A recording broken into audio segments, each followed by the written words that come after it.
Hoy les contaremos una historia que les hará dormir y aprenderán con ella sobre la vida de Afrodita, el personaje de la mitología griega.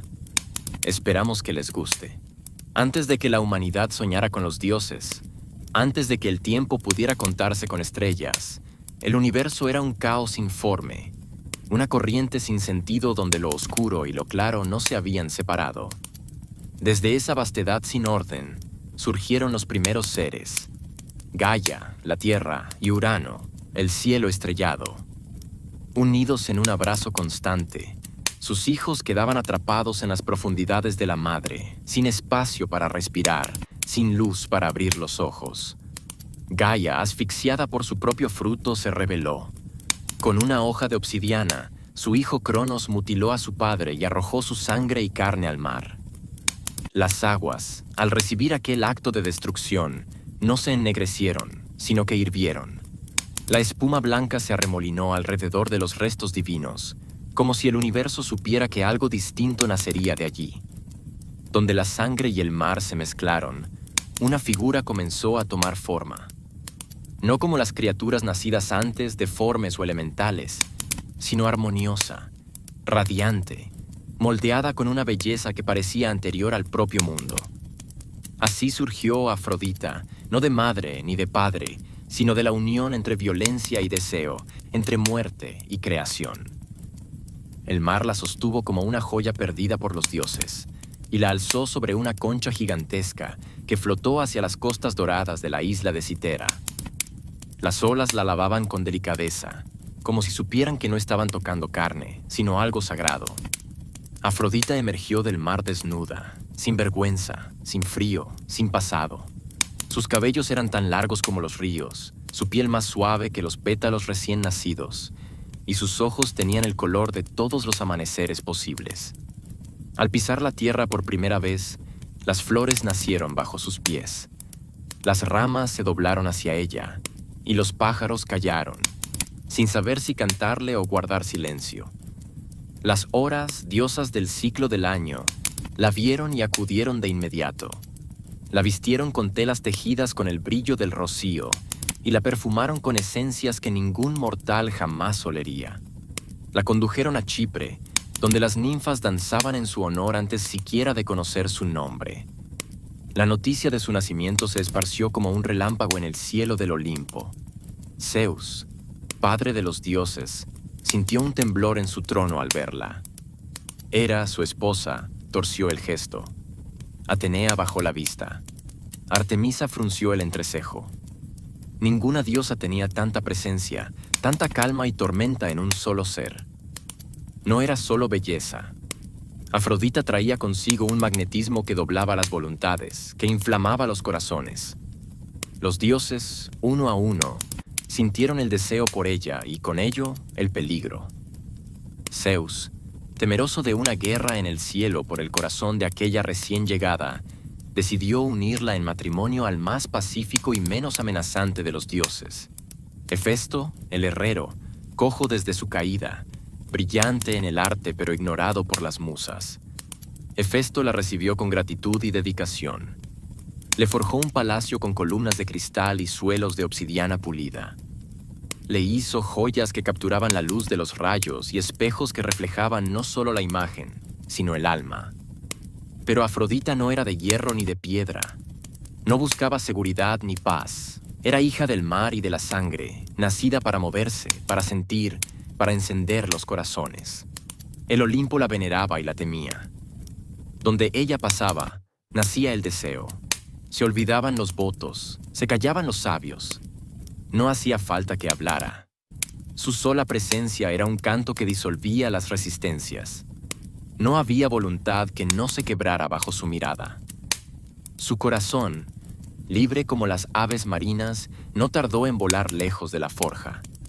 Ares, el dios de la guerra, fue su primer gran amante. Entre ellos no había ternura, sino fuego. Él, violento e impulsivo. Ella, seductora e indomable. Se encontraban en secreto en las cámaras de Afrodita, mientras Hefesto, absorto en su arte, desconocía la traición. Pero los muros del Olimpo tienen oídos, Y el dios Sol, testigo de todo desde lo alto, fue quien llevó la verdad al esposo humillado.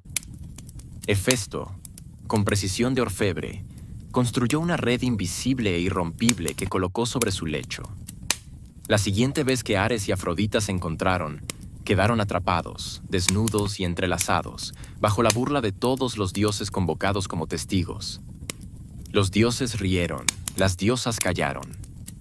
Afrodita, humillada pero no vencida, se retiró al mar durante días, hasta que las olas calmaron su furia.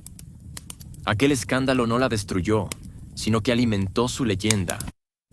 Los mortales comenzaron a adorarla no solo como la diosa del amor y de la belleza, sino como la encarnación del deseo mismo, indomable y peligroso.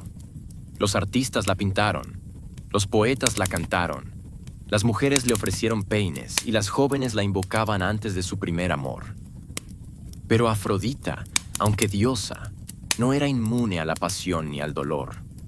Bajó muchas veces al mundo de los hombres, disfrazada de mortal, en busca de algo que ni los dioses podían darle. El amor libre de condiciones, la entrega sin miedo. Fue así como conoció a Anquises, un pastor de los montes frigios. Él la vio como a una doncella más, hermosa pero accesible, y la deseó sin saber quién era. Afrodita se dejó amar como mujer, no como diosa, y de esa unión nació Eneas, un héroe destinado a fundar imperios y portar la llama del linaje divino hacia el futuro. Pero Afrodita no conocía solo la dulzura, conoció también la pérdida. Amó a Adonis, un joven tan bello que incluso Perséfone lo deseó. Afrodita lo protegía, pero la muerte, siempre celosa de la belleza viva, lo alcanzó con los colmillos de un jabalí. De su sangre brotaron las anémonas, flores frágiles que aún hoy recuerdan aquel amor perdido. Afrodita lloró como una madre, como una amante, como ninguna diosa lloró antes. Y en su llanto, se hizo más humana que inmortal. Desde entonces su nombre dejó de significar solo placer. Significó también pérdida, vulnerabilidad, sacrificio. Afrodita se volvió el espejo de los corazones humanos, capaz de elevarlos al éxtasis o de romperlos con una sola mirada. Y sin embargo, ella no cambió. Seguía caminando entre las flores, rozando el mundo con sus pies descalzos, dejando perfume en el aire y fuego en los pechos. Había nacido del mar, pero su destino estaba entre los hombres y los dioses, moviendo los hilos invisibles del deseo, con la suavidad de una caricia y la fuerza de una tormenta. Afrodita no reinaba con cetro ni con corona, no lanzaba rayos ni esgrimía espadas, pero su imperio era más vasto que el de ningún dios. Donde los reyes trazaban fronteras con ejércitos, ella las borraba con una sonrisa. No había templo donde su nombre no se murmurara al anochecer. No había corazón que pudiera resistirse del todo a su llamado. La pasión que inspiraba podía encender matrimonios o arruinar ciudades enteras. Y sin embargo, ella no buscaba destrucción, sino algo más profundo. Una llama que no fuera posesión ni deber, sino pura libertad compartida. Zeus, pese a haberla unido a Hefesto, no dejó de temerla. Sabía que mientras Afrodita caminara entre los dioses, las alianzas serían frágiles y los odios peligrosos. Era como el fuego que calienta o consume, dependiendo de a quién toque. Algunos la amaban con devoción, otros la miraban con recelo. Hera la consideraba una amenaza constante, pues los hombres, aún casados, elevaban oraciones a Afrodita antes que a su propia esposa. Atenea, virgen de pensamiento frío, no le hablaba. Artemisa, cazadora de la libertad salvaje, evitaba su mirada.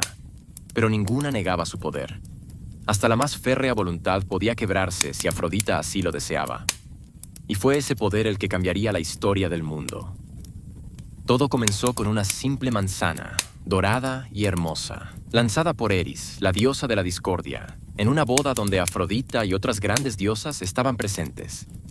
En ella una inscripción: para la más bella. Hera, Atenea y Afrodita se erigieron como candidatas al título. Las tres, tan poderosas como distintas, llevaron su disputa ante Zeus, quien, sabio en evitar decisiones peligrosas, delegó la elección en un mortal. París, príncipe troyano. Afrodita no ofreció poder ni gloria como sus rivales. Le prometió a París algo más tentador que cualquier reino: el amor de la mujer más hermosa del mundo. Así ganó el juicio, y con él, la semilla de una guerra futura. Porque la mujer prometida era Helena, reina de Esparta, ya unida a otro. París la llevó consigo a Troya, y el mundo estalló. Así Afrodita se convirtió no solo en símbolo del amor, sino también en la llama que puede encender los conflictos más largos. Protegió a París, defendió a Helena y luchó entre los dioses durante la guerra de Troya. No lo hizo por estrategia ni por venganza, sino porque el amor, incluso el más temerario, merecía su escudo. Pero la guerra no distingue entre belleza y furia. Afrodita vio cómo sus protegidos caían uno a uno, cómo los gritos reemplazaban las canciones y cómo incluso los dioses podían sangrar. Fue herida por un mortal, Diomedes, cuando intentaba proteger a su hijo Eneas. El dolor físico no se comparaba con el otro, el del desprecio, la negación de su papel en el campo de batalla. Ares podía destruir sin culpa, pero ella, que defendía la vida, era rechazada por los guerreros como una intrusa. Retornó al Olimpo con sangre en las manos y furia en los ojos. Entendió que el amor, en los labios de los hombres, era un arma tan peligrosa como la espada, que muchos decían su nombre no para unir, sino para poseer, para conquistar. Se volvió más reservada, menos indulgente, más consciente de que incluso los dones más puros pueden ser corrompidos. Aún así, no abandonó el mundo. Siguió apareciendo en sueños, inspirando hacia artistas, a poetas, a amantes. En el silencio de la noche, su presencia se sentía en los suspiros largos, en los dedos que rozaban cartas escritas con temblor. Afrodita no exigía templos, sino pasión sincera. Era más fuerte en los secretos que en las multitudes. Con el tiempo, sus actos formaron un tejido sutil que enlazaba generaciones. Eneas, su hijo, escapó de Troya y vagó por mares y tierras, guiado por su voluntad. Afrodita no lo ayudó con armas, sino con señales, con vientos suaves, con encuentros destinados. De su linaje nacería Roma, y con ella, una nueva forma de amor, el que mezcla honor, deber y pasión. Afrodita, nacida del mar, se convirtió así en un puente entre mundos. Hija del caos y la espuma, madre de imperios, señora de lo invisible. No envejecía, no cambiaba, pero comprendía. Sabía que en el corazón de cada ser, incluso del más sabio o del más cruel, había una llama. Y esa llama, si se encendía por amor, podía hacer florecer los campos o reducirlos a ceniza. Y así pasó el tiempo, y sin pasar, Afrodita seguía allí. No como una reina de trono fijo, sino como un suspiro en el aire, una mirada robada, una flor que florece en invierno. No necesitaba ser vista para ser sentida. Era parte del mundo, como la luna que observa y calla. Porque aunque nacida del mar y elevada entre dioses, Afrodita siempre perteneció a un lugar más profundo, al centro exacto donde nace el deseo humano, allí donde los mitos no se olvidan, sino que arden en silencio, como brasas que nunca se apagan. La guerra había dejado cicatrices incluso en los dioses. Afrodita, que tantas veces había sido celebrada por su belleza y su poder de unir, comprendió durante la guerra de Troya que el deseo no siempre une y que el amor, cuando es roto o posesivo, puede abrir heridas que ni los dioses logran cerrar. La muerte de héroes, la caída de ciudades, las traiciones en nombre de la pasión, todo le mostró un nuevo rostro del amor, el trágico. Eneas, su hijo, huía con el futuro en sus brazos. Afrodita lo protegía desde las sombras, sin ya intervenir con furia o con fuego.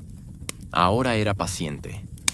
Sabía que el verdadero legado no se escribe en batallas, sino en la persistencia del amor a través del tiempo, en los sueños que resisten cuando todo se desmorona. Mientras los hombres cantaban la victoria de los griegos, Afrodita tejía con hilos invisibles el destino de Roma, que aún no existía. pero ya ardía en el alma de Eneas. Ya no bajaba al mundo como antes. No tomaba forma de doncella, ni se disfrazaba de mortal. Se convirtió en presencia, en brisa en los campos, en aroma de jazmín nocturno, en la lágrima que cae sin razón en medio de una ausencia. Afrodita ya no necesitaba ser vista para ser invocada. Donde dos miradas se encontraban con verdad, allí estaba ella. En los primeros pasos de un niño hacia el amor, en las manos temblorosas de los ancianos que aún se recuerdan jóvenes. El Olimpo cambiaba. Las guerras entre dioses se calmaban, los héroes morían y las leyendas se hacían piedra. Afrodita se alejaba de los festines, de los juegos crueles del poder divino. No porque fuera menos poderosa, sino porque había comprendido que su verdadera fuerza no estaba en el estruendo, sino en lo que permanece cuando todo se ha ido. Los templos crecieron en su nombre, en Chipre, en Corinto, en Cnido, en Roma. Los hombres la adoraban con flores, estatuas, danzas y promesas. Pero la diosa que había nacido del mar sabía que el mármol no podía capturar la llama que la definía. Ella no era solo belleza exterior, era transformación, era deseo que despierta el alma, era ternura que sobrevive a la muerte, y también era duelo, distancia, pérdida. Porque quien ama de verdad, sufre, espera, cae, pero sigue amando. Las mujeres la invocaban para conquistar, pero también para sanar. Los soldados llevaban su símbolo para recordar lo que dejaban atrás. Las madres le pedían protección para sus hijas. Los poetas le ofrecían versos que ni los dioses podían ignorar. Afrodita se convirtió en un hilo secreto entre lo humano y lo eterno. Ya no era solo la diosa de la atracción, sino de la conexión, del anhelo, de lo que no puede ser explicado, solo sentido. Mucho después, cuando Eneas cruzó mares y tierras para fundar la nueva ciudad, Afrodita lo guió sin aparecerse. Le envió estrellas fugaces, vientos favorables y a veces el recuerdo de una voz en el corazón. A través de él, ella trascendió el tiempo. No era ya solo una deidad del pasado, sino madre simbólica de una civilización futura. En Roma la llamarían Venus y le construirían templos aún más altos, pero su esencia no cambiaría. Afrodita era eterna porque el amor, en sus múltiples formas, nunca desaparece. Los dioses fueron olvidados uno a uno. Los truenos de Zeus dejaron de sonar. Las flechas de Artemisa cayeron en el polvo. Las leyes de Hera se rompieron con los siglos. Pero Afrodita permaneció. Porque donde un corazón se acelera ante otro, donde un poema nace de una emoción verdadera, donde un silencio se vuelve compañía, allí vive ella. Sin nombre, sin rostro, sin edad.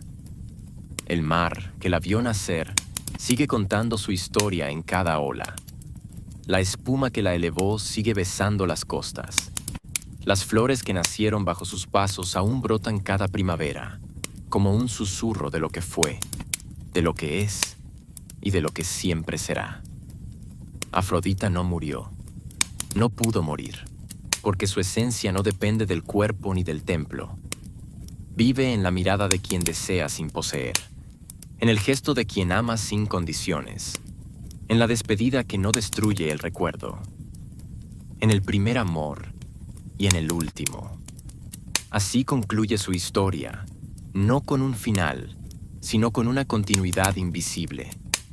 Porque Afrodita no necesita palabras para seguir viva, solo un corazón abierto, solo un instante sincero, solo un ser que, al mirar a otro, sienta que todo ha valido la pena. Ella es la llama eterna y aún arde. Espero que les haya gustado esta historia. Denle like y suscríbanse a este canal para escuchar más historias. Díganme en comentarios qué otro personaje de la mitología griega Jos contará sobre su historia.